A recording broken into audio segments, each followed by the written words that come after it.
Saudações, sejam todos bem-vindos a este que é o vosso canal IAG Moçambique. Se não é inscrito, quero convidá-lo agora a subscrever-se no canal, a ativar o sino de notificações para não perder aquela que é a nossa programação e a compartilhar este link com as demais pessoas.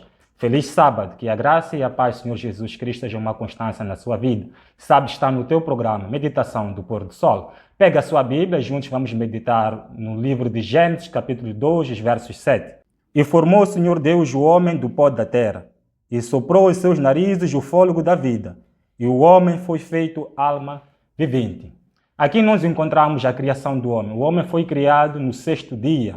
O homem foi feito à imagem e semelhança de Deus. Ele foi formado através de dois componentes, o pó da terra e o fôlego da vida, e ambos formam uma alma vivente. Repare que em nenhum momento este texto ou este verso diz que o homem tem uma alma vivente, mas sim que o homem é uma alma vivente. Se o homem é uma alma vivente, ou seja, se existe uma alma vivente, também existe uma alma morta. Como entender essa questão da morte? Quando vamos para o livro de Eclesiastes, capítulos 12, os versos 7, nos ajuda a entender acerca dessa questão da morte. E o pó volta à terra, como era, o espírito volta a Deus que o deu. Claramente, por ocasião da morte, o corpo que foi formado do pó volta ao pó, e o fôlego da vida que Deus soprou lá em Gênesis, na criação, então volta para Deus. Ou seja, por ocasião da morte, esses dois componentes, que são o pó da terra e o fôlego da vida, voltam às suas origens. Mas há pessoas hoje em dia que vivem e acreditam que a alma ela é imortal. Mas será que alguém após a morte tem uma consciência? Será que sabe do que se passa nesta terra? Será que essa pessoa que perdeu a vida pode ajudar alguém que está aqui na terra? Para entender isso, vamos para o livro de Eclesiastes, o capítulo 9, dos versos 5 e 6, nos ajuda a entender essa questão. Porque os vivos sabem que hão de morrer, mas os mortos não sabem coisa nenhuma, nem tampouco eles têm jamais recompensa, mas a sua memória ficou entregue ao esquecimento. Até o seu amor, o seu ódio, a sua inveja já pereceram, e já não tem parte alguma neste século, nem coisa alguma do que se faz debaixo do sol. Claramente que esses dois textos aqui nos mostram ou ilustram, clarificam que após a morte, a mente do ser humano ela fica entregue ao esquecimento, não há consciência nenhuma, mas sim ele fica sem saber do que acontece debaixo do sol. Por isso que Cristo muitas das vezes, ele durante o seu ministério, 3 anos e meio, ele comparou o quê? A morte a um sono. Recordam quando Lázaro morreu e Cristo foi o ressuscitar? Os discípulos e as pessoas diziam que o que aconteceu com Lázaro? Então ele disse, Lázaro dorme. E eles entendiam que ele estava falando acerca mesmo do sono, mas na verdade ele referia-se à morte. Uma clara alusão de que a morte Jesus o comparava como um sono profundo, em que não há consciência. Então, de onde é que surge essa doutrina da imortalidade que muitos hoje em dia têm acreditado? Quando vamos para o livro de Apocalipse 12, os versos 9, nos é dito o seguinte, que foi precipitado o grande dragão, a antiga serpente chamada Diabo e Satanás, que engana o mundo, e foi precipitado com os seus anjos.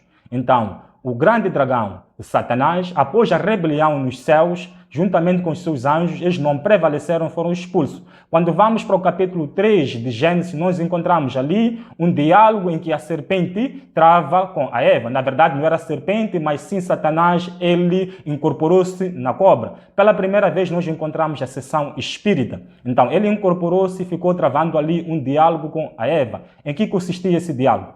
Na verdade, esse diálogo consistia em fazer a Eva transgredir aquela que era a restrição imposta ao casal edênico, que não podiam comer do fruto do conhecimento do bem e do mal, pois no dia que comessem, certamente morreriam. Então, vê lá a serpente, vê lá o diabo e diz o seguinte, certamente não morrereis, mas sereis igual a Deus. Então, aí é que nós podemos extrair a doutrina da imortalidade da alma. Ela foi propagada lá no Gênesis e muitos hoje em dia, infelizmente, encontram-se à árvore, contemplando esta doutrina. Há muitos que se maravilham desta doutrina. Há muita gente que vai aos curandeiros, aos necromantes, a fim de consultar um ente querido, a fim de saber acerca do seu futuro. Mas será que essas pessoas que vão consultar lá um ente querido, realmente é aquele ente querido?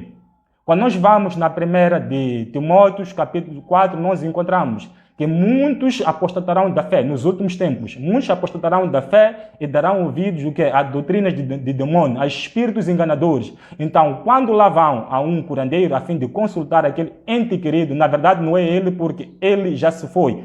Tão pouco sabe do que acontece debaixo do sol, mas são demônios que personificam aquela pessoa e fazem chegar uma determinada mensagem. Mas esta prática, ela é abominável ao Senhor. E essas pessoas, Deus os extirpará do seu povo. Deus nos diz o seguinte: a tudo quanto vos inquieta, seja conhecido a Deus por meio de súplica e orações. Então, Deus requer para ti, meu irmão, para ti, minha irmã, que toda inquietação que tu tens acerca do futuro, se há alguma informação que queres saber, dobra o seu joelho e consulta a Deus, pois Ele é omnisciente, ou tem todo o conhecimento, de nada está oculto perante Ele. Ele tem todas as respostas, é a solução para os nossos problemas. Entrega a sua vida a Ele. Se tu, querido irmão, tu, querida irmã, queres hoje deixar de praticar esses hábitos e costumes que de nada agregam valor para aquilo que é a nossa edificação espiritual, para a nossa salvação, mas pelo contrário, que nos ajudam a nos destruir, nos afastam cada vez de Deus, porque não fazem parte dos princípios bíblicos,